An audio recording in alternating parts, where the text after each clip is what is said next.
बिस्मिल्लाह रहमान रहीम। Index में जो आज चला वो तो सबको पता है मेरे ख्याल से। जो भी हुआ सारा दिन आप इंडेक्स वॉच कर रहे थे, उस पर भी बात करेंगे। बाद में कुछ भाई हमारे बड़े पैनिक हैं, बड़े परेशान हैं और कुछ इन्वेस्टमेंट के पॉइंट ऑफ व्यू से भी कुछ बात करनी है आपसे, तो वो बाद में करते हैं। पहले जरा इंडेक्स के लेवल देख लें। इंडेक्स की जो आज ओपनिंग हुई थी वो माइनस ओपनिंग थी, गैप ओपनिंग थी और 500 पॉइंट लूज किए थे इंडेक्स ने ओपनिंग पर ही। उसके बाद इंडेक्स ने थोड़ी सी अपसाइड मूव बनाई और आज का हाई बनाया जो कि 62,634 पे था, लेकिन आज के हाई लेवल पर भी इंडेक्स -309 पॉइंट के साथ था। उसके बाद इंडेक्स ने अपना लो बनाया 60,647 का, जिधर इंडेक्स ने 2296 पॉइंट लूज किए। उसके बाद इंडेक्स की जो क्लोजिंग है वो 61,065 पे है, जिधर इंडेक्स ने 1878 पॉइंट लूज किए और क्लोजिंग दी। अगर अपने लो लेवल से लेके क्लोजिंग तक बात करें तो इंडेक्स ने अपने ही लूज किए हुए 418 पॉइंट रिकवर कर लिए हैं, लेकिन वो मेरा ख्याल है कि वो उसने इसलिए रिकवर किए हैं कि चले आज बड़ी हो गई, बड़ी मत मार ली अवाम की, बाकी रेंदी सेंधी कसर कल कटांगे। देखें अब कल क्या करता है इंडेक्स हमारे साथ। ओवरऑल वॉल्यूम की बात करें तो 200 मिलियन के वॉल्यूम ट्रेड हुए हैं KSE 100 इंडेक्स में, जो कि लास्ट 6 सेशन से ज्यादा है। पिछले 6 सेशन को देखें तो इतने वॉल्यूम कभी ट्रेड नहीं हुए। 194 मिलियन, 190 मिलियन ऐसे वॉल्यूम ट्रेड होते रहे हैं, लेकिन आज 200 मिलियन के वॉल्यूम ट्रेड हुए हैं KSE 100 इंडेक्स में। अगर इंडेक्स के ऐसा परफॉर्म करने की वजूहत देखें तो वो मेरे ख्याल से सबको पता है। वैसे ही उस पर गला खुशी करने की जरूरत कोई नहीं। वैसे मैं आधा घंटा लेक्चर देता रहूंगा, वजूहत आपको पता है सबको कि इलेक्शन की जो एक सिनेरियो सारा बना हुआ है, कुछ समझ नहीं आ रही कि क्या होना है नेक्स्ट। पहले ही नून लीग के पास सीटें कम है, जैसे कि इंडेक्स को पता था कि आगे नून लीग की हुकूमत बनने जा रही है, लेकिन नून लीग वैसी सीटें ले नहीं सकी। उसके बाद जो नून लीग की अब सीटें हैं उनमें से भी कुछ माइनस होती चली जा रही हैं। कुछ जो है वो इलेक्शन कमीशन जो है वही दोबारा रिव्यू करके जो फॉर्म 45 है नीचे पोलिंग स्टेशन से ऊपर जाते हैं और फिर RO के पास या इलेक्शन कमीशन के पास जो जिली ऑफिस होता है उधर जाके फॉर्म 47 बनता है। अब इलेक्शन कमीशन खुद ही जो फॉर्म 45 थे जो नीचे से ऊपर गए थे उनको देख के और उस पर रिव्यू लेके उस पर रिजल्ट अनाउंस कर रहा है, जिसमें से एक अटक की सीट भी चली गई नून लीग से। उसके बाद 2-3 और सीटें हैं जो चली गई है नून लीग से। उसके बाद एक जमात इस्लामी के अमीर हैं हाफिज नईमुर रहमान साहब, इनकी सिंध असेंबली की सीट थी, उसमें भी इन्होंने खुद जो है वो एडमिट किया है कि इसमें कुछ वादा काटा किया गया था, लिहाजा ये सीट मेरी नहीं है, लिहाजा मैं इसको छोड़ रहा हूं। इसके जो असल हकदार हैं वो PTI वाले हैं। तो जब ऐसे ड्रामे निकलेंगे नीचे से। उसके बाद ये कल की खबर थी कि इलेक्शन कमीशन ने मेजर ताहिर सादिक और इमाम ताहिर सादिक के हक में फैसला दे दिया। जाली फॉर्म 47 चले, आप जाली ना कहें, गलती क्या है 47 में। अब 45 के मुताबिक उन्होंने इन 2 सीटों पर भी फैसला दे दिया है। उसके बाद दूसरी सीट जो है वो फैसलाबाद से भी कुछ मेहर बानो कुरैशी वाली सीट जो है वो भी निकल गई है इनके हाथ से। तो उसके बाद ये एक न्यूज थी कि तहरीक इंसाफ ने प्लान B जो है उस पर काम शुरू कर दिया है।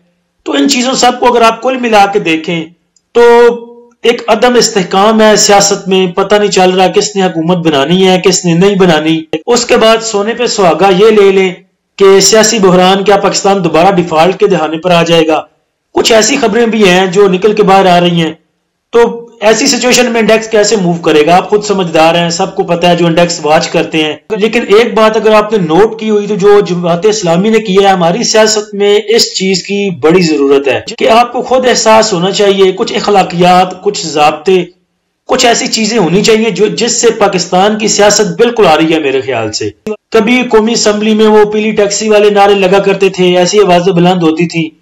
फिर जब बेनजीर भुट्टो साहिबा कहती थी कि मैं तो अपने कामों में ऐसी फंसी हुई हूं कि मेरी एक टांग इस्लामाबाद में और दूसरी मुल्तान में होती है, यानी कि बहुत काम है मेरा, कभी कराची आती हूँ, कभी मुल्तान, कभी इस्लामाबाद मुझे जाना पड़ता है। तो तब भी कौमी असम्बली से वाज़ेह आई थी कि मुल्तान वालों की तो मौजें होंगी। तो ऐसी चीज अखलाकियात से हमारी पाकिस्तान की सियासत बिल्कुल आ रही है। हमारी खुद भी तरबियत होने वाली है, बसीयत कौम भी, जो हम डेली बेसिस पे देखते हैं बाजारों में।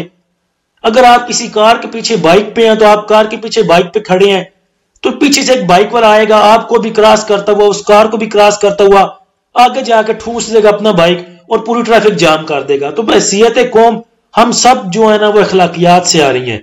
एहसास नाम की चीज नहीं हम पाकिस्तानियों में। अपने 1 किलो दूध के लिए अगले की मज मरती है तो मर जाए, हमें वो 1 किलो दूध जो है वो अजीज है। بس ہم نکل جائیں آگے، باقی کو مرتا ہے تو مر جائے۔ تو یہ ایک اچھا آغاز تھا جماعت اسلامی کی طرف سے، انہوں نے اس کتیاں کی سیاست سے اگر تھوڑا سا کنارہ کیا یا ایک نئی آغاز کرنے کی کوشش کی ہے تو باقی بھی سیاسی پارٹیوں کو ان کی پیروی کرنی چاہیے میرے خیال سے۔ اس کے بعد اگر عدم استحکام کی بات کریں تو یہ کچھ نیوز تھی جو چل رہی تھی تقریباً 2:45 بجے۔ لاہور سے خبر تھی یہ کہ مرکز کے لیے پاور شیئرنگ کا 2 نکاتی فارمولہ تیار، اس میں پنجاب اور وفاق میں حکومت سازی کا معاملہ ہے۔ پہلے میرے خیال سے جس پارٹی کے پاس زیادہ سیٹیں ہیں وہ 3 سال لے گا، اور جس پارٹی کے پاس کم سیٹیں ہیں وہ 2 سال حکومت لیں گی، 5 سال ایسے پورے کریں گے، جو کہ ابھی تک تو 5 سال پورے ہوئے کوئی نہیں کسی بھی حکومت کے، جمہوری حکومت کے پاکستان میں۔ اب یہ دیکھیں، اب یہ دیکھتے ہیں اٹھ کے اس کروٹ بیٹھتا ہے۔ تو پہلے ہی اب میری جو یہ حکومت ہے اس کو انورٹڈ کاماز میں رکھیں کہ پہلے ایک پارٹی حکومت کرے گی 3 سال، یہ حکومت کو آپ نے انورٹڈ کاماز کے اندر رکھنا ہے۔ جیسے وہ 18ویں ترمیم نہیں تھی کہ وفاق میں ہم آپ کو نہیں چھیڑتے اور وفاق صوبوں میں ہمیں نہ چھیڑے، جدھر کوئی لگا ہے ٹھیک لگا ہے، تو یہ وہی اب سیم فارمولہ ادھر بھی یوز کریں گے وفاق میں بھی۔ پہلے ایک پارٹی بیٹھ کے مانجے گی آپ کو، پھر دوسری بیٹھ کے مانجے گی آپ کو۔ پہلے ایک پارٹی کہے گی دوسرے سے کہ پہلے 3 سال ہم نے آپ کو نہیں چھیڑا، اب 2 سال تساں سانو نہیں چھیڑنا۔ ٹاپ ایکٹیو سٹاک میں کے ای ایل میں سب سے زیادہ والیوم جنریٹ ہوئے ہیں 50 ملین کے، W T L 34 million, O G D C 14 million, Hascol 13 million, P P L, F F L, P A E L میں 12 ملین کے، سنرجی اور بینک آف پنجاب میں 11 ملین، پی آئی اے میں 9 ملین کے۔ کچھ ہمارے بھائی ہیں جو کہ بہت پینک ہیں، اور ان کا پینک ہونا میری سمجھ میں تو آتا ہے۔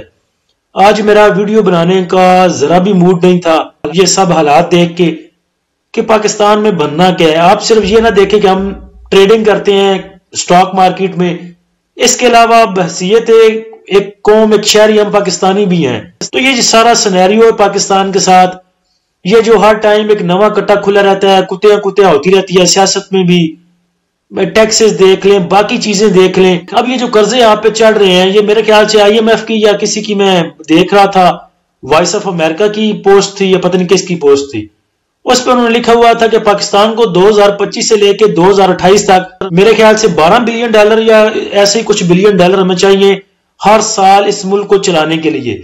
تو 3 بلین ڈالر کے لیے تو ہم جا کے آئی ایم ایف کے سامنے سجدہ ریز ہوتے ہیں۔ اس کے بعد 2025 کون سا دور ہے، اس کے بعد اتنے بلینز آف ڈالرز آپ کہاں سے لائیں گے؟ تو ہم اپنی جو آنے والی نسلیں ہیں اس پہ اتنا قرض جو ہے وہ ان کے سر پہ چڑھا کے جا رہے ہیں۔ تو کچھ بھائیوں کی میں نے بات کی تھی جن کا پینک ہونا بنتا ہے، تو مسئلہ یہ ہے کہ انہوں نے اپنی جمع پونجی جو ہے 5 لاکھ ہے، 6 لاکھ ہے، یا ایسے جو پیسے ہیں ان کے پاس، انہوں نے لگا دیے ہیں سٹاک ایکسچینج پہ۔ اب کسی بھائی نے کو پلاٹ بیچا، یا کسی کو اس کے انشورنس کے پیسے ملے، یا کسی بھائی کا جو وہ کوئی بھی سرکاری نوکری ختم ہونے کے بعد جو ان کو پیسے ملتے ہیں وہ ان کو ملے، تو انہوں نے سٹاک مارکیٹ میں لگا دیے۔ ایک بہت پرانی ویڈیو بنائی تھی میں نے جس میں بتایا تھا کہ آپ سٹاک مارکیٹ میں وہ پیسے انویسٹ کریں جو سمجھتے ہیں آپ کی جو میرے پاس فالتو پیسے ہیں، یا سمپل ورڈ میں کہہ لیں فضول پیسے ہیں۔ میری اگر ذاتی بات کریں تو میں نے سٹاک مارکیٹ میں وہ پیسے لگائے ہوئے ہیں کہ اللہ نہ کرے وہ سارے بھی ڈوب جائیں تو مجھے کوئی فرق نہیں پڑتا۔ اور یہ بات 2-3 بھائیوں نے پرسنل بھی آگے پوچھی تھی کہ کیا کراچی سٹاک ایکسچینج سے کچن چل سکتا ہے، تو میں نے صاف لفظوں میں کہا تھا کہ نہیں چل سکتا۔ اب جس بندے نے 50 لاکھ یا 1 کروڑ روپے انویسٹ کیا ہوا ہے وہ تو کچن چلا سکتا ہے صرف پی ایس ایکس سے۔ اگر کوئی بندہ کہتا ہے کہ میں 5 لاکھ لگا کے، 7 لاکھ لگا کے، یا 10 لاکھ لگا کے کچن چلا لوں گا، ذہن میں رکھیے آج کل کچن جو ہے 1 لاکھ سے کم میں نہیں چلتا۔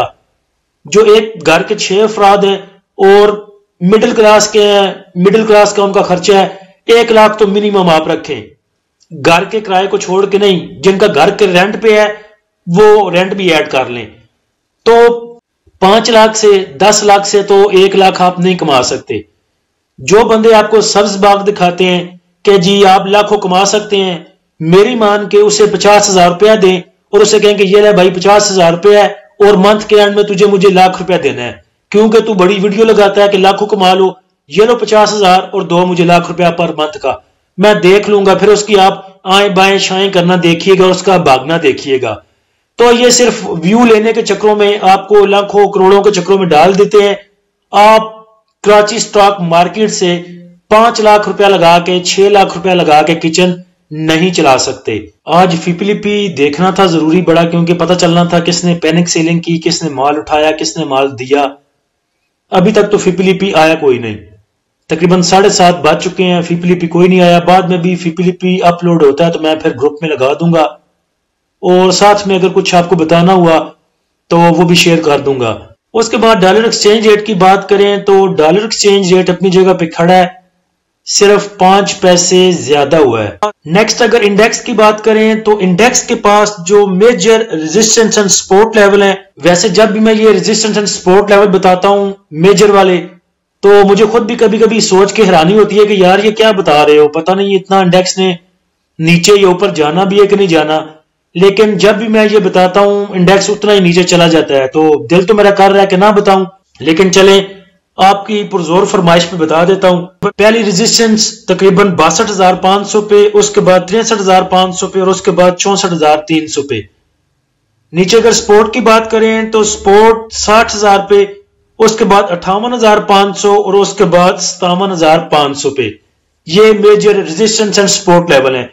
स्टॉप लॉस की बात करें तो स्टॉप लॉस आप अपने माइंड में रख सकते हैं 60,500 का। उसके बाद इंडेक्स अगर 61,800 को सस्टेन करता है तो फिर आपको 62,200 या नेक्स्ट आगे के लेवल दिखा सकता है, लेकिन वो ऐसे नहीं होगा। वो पैनिक सेलिंग खत्म होगी, कुछ सियासी इस्तेहकाम आएगा, कुछ पता चलेगा कि ये गवर्नमेंट कैसे बनती है कैसे नहीं बन रही, तो फिर ही कुछ होगा। उसके बाद स्टॉक की अगर बात करें तो उन स्टॉक में काम करें जो कि रिजल्ट बेस्ड स्टॉक है या जिनके भी रिजल्ट आने हैं, या बैंकिंग सेक्टर जो है वो अच्छा परफॉर्म कर रहा है, बैंकिंग सेक्टर के रिजल्ट भी ठीक आए हैं, पे आउट भी ठीक दिया है, तो बैंकिंग सेक्टर अभी तक जो है वो सस्टेन कर रहा है। इतना नीचे जाने के बावजूद इंडेक्स के बैंकिंग सेक्टर जो है वो सस्टेन कर रहा है। उसके बाद स्टॉक जो है मेरी नजर में वो है जी मिलेट ट्रैक्टर। मिलेट ट्रैक्टर अच्छा स्टॉक है, फंडामेंटल स्ट्रॉन्ग स्टॉक है, आप इसको बाय कर सकते हैं। इसके अगर लास्ट क्वार्टर की बात करें तो उसमें जो सालाना इजाफा आया था इसके प्रॉफिट में वो तकरीबन 347% था, 347%। और जो प्रॉफिट आफ्टर टैक्सेशन थी इसकी वो तकरीबन 2.45 बिलियन थी, जिसकी वजह से इसकी अर्निंग पर शेयर आई थी 12 रुपए और 80 पैसे। अभी जो क्वार्टर टू क्वार्टर इसकी सेलिंग आई है पर यूनिट, उसमें भी तकरीबन 48% इजाफा हुआ है। उसके बाद कल मुझे उस इदारे का नाम नहीं आ रहा था, तो वो है जी SIFC। तो SIFC जो है वो रिफॉर्म लेके आ रहा है एग्रीकल्चर में भी, उसका भी फायदा जो है होगा इसको, क्योंकि किसान खुशहाल होगा तो ट्रैक्टर खरीदेगा, और ट्रैक्टर का फिर मिलेट ट्रैक्टर को फायदा होना है, तो आप इसको ले सकते हैं। अभी इसके रिजल्ट जो है वो अनाउंस नहीं हुए, बोर्ड मीटिंग भी अनाउंस नहीं हुई। अभी मैंने नीचे जाके इसका देखा था तो पिछली जो बोर्ड मीटिंग थी या फाइनेंशियल रिजल्ट इसका आया था वो फरवरी 17 को आया था, तो अभी भी इसकी आज कल परसों में जो है वो बोर्ड मीटिंग अनाउंस हो जानी है। अभी मिलेट ट्रैक्टर की क्लोजिंग आज आई है 546 पे, आप इसको 546 से लेके 540 से लेके 550 तक पकड़ सकते हैं, एंट्री ले सकते हैं। टारगेट प्राइस इसकी होगी 600 रुपए तक। स्टॉप लॉस आपने यूज करना है इसका 525 रुपए तक। आज मेरा वीडियो बनाने का कुछ मूड नहीं था, इसलिए मेरे ख्याल से कुछ कमी बेशी रह गई होगी मेरी आवाज में, या वैसे ही कुछ चीजें इंक्लूड करने में, या वैसी चीजें जमा नहीं कर सका जैसे करनी थी, तो उसके लिए माजरत। अल्लाह हम सबका हामी नासिर हो। इजाजत दीजिए, अल्लाह हाफिज।